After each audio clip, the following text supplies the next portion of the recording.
বন্ধুরা, অন্যদিনের মতো আজকেও চলে এসেছি নতুন রেসিপি নিয়ে। নমস্কার। সোয়াবিনের আজ আমি করব সোয়াবিনের রসকদম্ব। চলুন কি কি লাগছে আপনাদের বলি। এখানে আমি 1 প্যাকেট সোয়াবিনকে ভিজিয়ে রেখেছিলাম 15 মিনিটের জন্য, দিয়ে একটু সামান্য সেদ্ধ করে নিয়েছি। আমি সেদ্ধ সোয়াবিনটাকে এইভাবে একটু গ্রেট করে নিয়েছি। দেখুন এইভাবে খুব সুন্দর গ্রেট হয়েছে। এইভাবে আমি একটু গ্রেট করে নিয়েছি। চলুন তাহলে এর মধ্যে কি কি নিতে হবে আমরা মেখে দেখাই। আমরা প্রথম দিচ্ছি একটু মাঝারি সাইজের আলু সেদ্ধ করা, কুচনো পেঁয়াজ, একটু কুচনো রসুন, আধা ইঞ্চি আদা কুচি, একটা লঙ্কা কুচি। ঝালটা নিজের মতো দিয়ে নেবেন, যে যেমন ঝাল খাবেন। ধনে পাতা ছাড়া তো অসম্পূর্ণ। ধনে পাতা একটু স্বাদের জন্য এবং টেস্টির জন্য। একটু এর জন্য কালারের জন্য হলুদ দিলাম, স্বাদ মতো লবণ 2 চামচ লবণ দিলাম, 2 চামচ লবণ দিলাম। এবার এই সুন্দর করে আমি মেখে নেব। মেখে নিয়ে আমি এবার বড়া কি আকারে আমি করতে বসবো আপনাদেরকে এবার দেখাই। দেখুন এইভাবে বড়াগুলো ছাড়তে হবে, বলগুলো দিয়ে লাল লাল করে ভাজতে হবে। এটা খুব অল্প তেলেই ভাজা হবে, খুব বেশি তেল লাগবে না।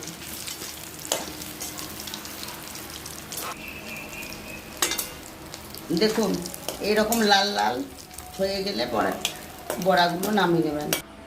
দেখুন আমাদের ভাজা হয়ে গেছে। এরকম লাল লাল হয়ে গেলে পরে নামিয়ে নেবেন। আমি একটা কথা বলতে ভুলে গেছিলাম, আলুর সঙ্গে 1 চামচ আপনারা বেসন দেবেন, দিয়ে মাখবেন। চলুন তাহলে রেসিপিটা বানানো দেখাই। আমি ফোড়নে দারচিনি, এলাচ, লবঙ্গ, তেজপাতা, একটা লঙ্কা দিলাম। এবার আমি 2 চামচ পেঁয়াজ বাটা দিচ্ছি। পেঁয়াজটা একটু ভাজা ভাজা হয়ে গেছে। এবার আমি দিচ্ছি আদা রসুন লঙ্কার পেস্ট দিচ্ছি আমি 2 চামচ। এবার আমি দিচ্ছি একটা মাঝারি সাইজের টমেটো পেস্ট করে নিয়েছি, এটা দিচ্ছি। এটাকে একটু ভালো করে কষিয়ে নিচ্ছি।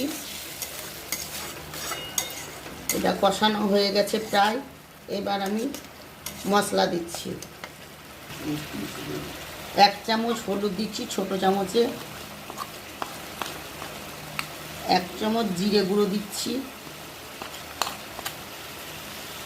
1 চামচ কাশ্মীরি লঙ্কা গুঁড়ো দিচ্ছি কালারের জন্য, 1 চামচ লবণ দিচ্ছি স্বাদ মতো। কাজু কিশমিশ বাটা দিচ্ছি 2 চামচ।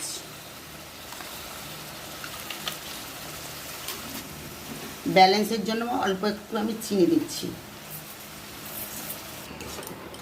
দেখুন আমাদের খুব সুন্দর মশলা কষা হয়ে গেছে।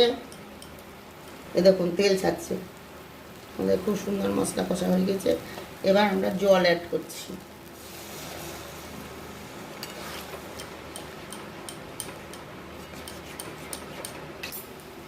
দেখুন খুব সুন্দরভাবে ফুটে গেছে।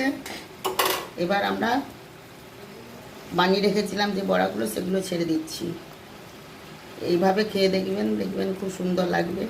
সোয়াবিনের তরকারি খান, তরকারি পাঁচমিশালি তরকারি, এবার এইটা করে খেয়ে দেখবেন। এবার একটু গরম মশলা দিয়ে আমরা নামাবো। সোয়াবিনের অনেক রকম রেসিপি খেয়ে দেখেছেন, এবার এই রেসিপিটা একবার খেয়ে দেখবেন, আপনারা ট্রাই করে দেখবেন।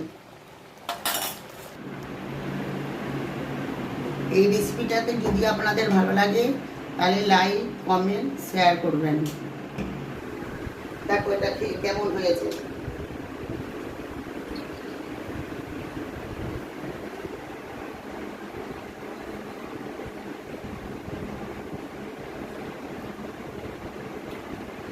অসাধারণ, খুব সুন্দর হয়েছে, হেভি টেস্টি।